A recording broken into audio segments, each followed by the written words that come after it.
Olá pessoal, boa tarde, tudo bem? Bom, como algumas pessoas assistiram a live ontem, que eu fiz junto com o Tuca, com o Reginaldo, mas a gente não consegue salvar aquela live, nem postar, nem compartilhar. Eu estou gravando esse vídeo aqui para fazer mais uma vez a análise gráfica, que teve muita gente que achou legal essa explicação e tal, e gostaria de compartilhar com outras pessoas, tá bom? Então vamos lá, a gente está falando sobre coronavírus, e eu não vou ficar repetindo aqui todas as orientações que foram dadas, tudo que a gente conversou na live ontem. Eu quero focar, para esse vídeo não ficar tão longo, quero focar exclusivamente na questão gráfica, né? O que o pessoal tem falado sobre achatar a curva, por que isso é tão importante, tá? Então vamos lá, mais uma vez. Eu vou desenhar aqui e vou mostrar para vocês, tá? A gente vai construir um gráfico que vai relacionar o número de infectados pelo tempo que demora para que esses infectados virem a doença, beleza? Esse gráfico aqui. Então esse eixo vai ser o número de infectados e isso aqui vai ser o tempo, ok? Beleza? Tá? Então o que acontece? O número de casos de coronavírus, ele alcança uma amplitude muito grande em pouco tempo. Porque você não tem um contágio de 1 para 1. Você tem um contágio muitas vezes de 1 para 3, né? Uma pessoa pode transmitir para 3, para 4, para 5 pessoas. Então você tem o que na matemática nós chamamos de crescimento exponencial, tá? Então, por exemplo, uma pessoa contaminou 3.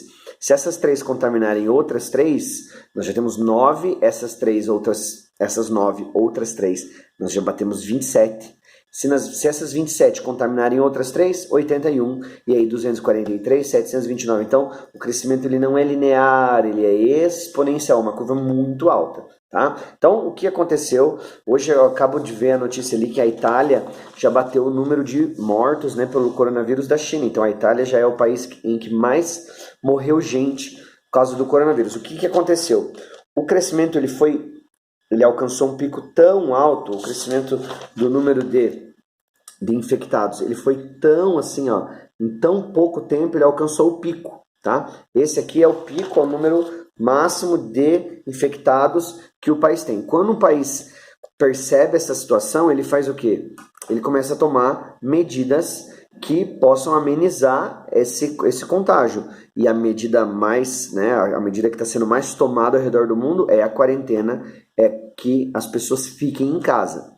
A vantagem do Brasil é que nós temos isso com antecedência, né? Ainda a gente não chegou no nosso pico de infectados, a estimativa é que isso aconteça entre maio e abril, mas nós já estamos tomando medidas, né, de segurança, como a quarentena, as aulas já foram canceladas, o comércio praticamente é questão de dias para ser todo fechado, né? Vai ficar aberto apenas o essencial. Então o que acontece?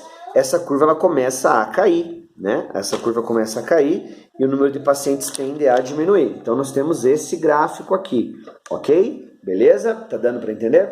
Qual é o grande problema? O grande problema é que o sistema de saúde do país, por exemplo, aqui no Brasil, o SUS, hospitais particulares, eles têm um limite. Eles conseguem atender pacientes até aqui, ó, até esse ponto.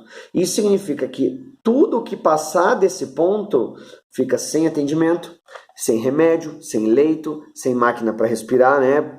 Um dos efeitos do corona, quando a pessoa está assim no estado grave, é falta de ar, então precisa daquela respiração através de máquinas. Você não tem isso, por quê? Porque o sistema de saúde ele tem um limite, ele vai até aqui. Então, enquanto está aqui, né, as pessoas às vezes não estão tão preocupadas, você não conhece alguém que está com o vírus, mas a situação pode ficar muito, muito, muito feia, tá? Qual é a nossa ideia? Por que os caras estão falando assim, tem que achatar a curva, tem que achatar a curva? O contágio ele vai existir, tá? Não acreditem nos números que estão sendo divulgados de, só tem tantos casos, ainda aqui não tem casos. Hoje já não se trabalha mais com os suspeitos, todo mundo já é suspeito e o vírus já está aqui. E não é todo mundo que vai ser testado, porque não tem teste para todo mundo, tá?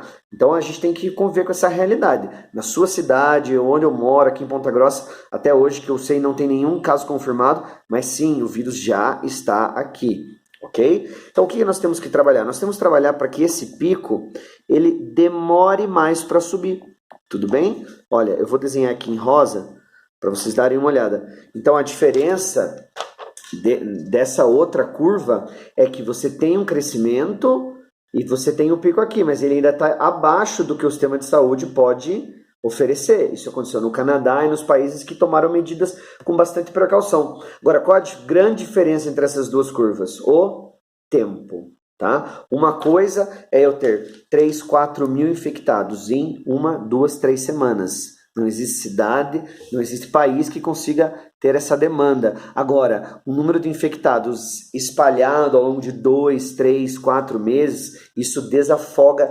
consideravelmente o sistema de saúde. Então, todas as medidas que estão sendo tomadas agora, essas medidas irão dar reflexo daqui 2, 3, 4 semanas, quando a curva estiver crescendo. Se hoje nós nos conscientizarmos, ficarmos em casa, respeitarmos a quarentena, a gente vai estar trabalhando para que essa curva seja achatada no sentido de tempo, ok? O contágio ele vai existir, mas ele vai demorar mais tempo para acontecer. Por isso que as aulas já foram canceladas, por isso que eu vi no jornal hoje, as praias, né, do litoral já estão sendo fechadas, as pessoas já estão sendo orientadas a voltar para casa, porque infelizmente tem que ser assim, né? O brasileiro é difícil, muita gente não tem a consciência que precisa ter.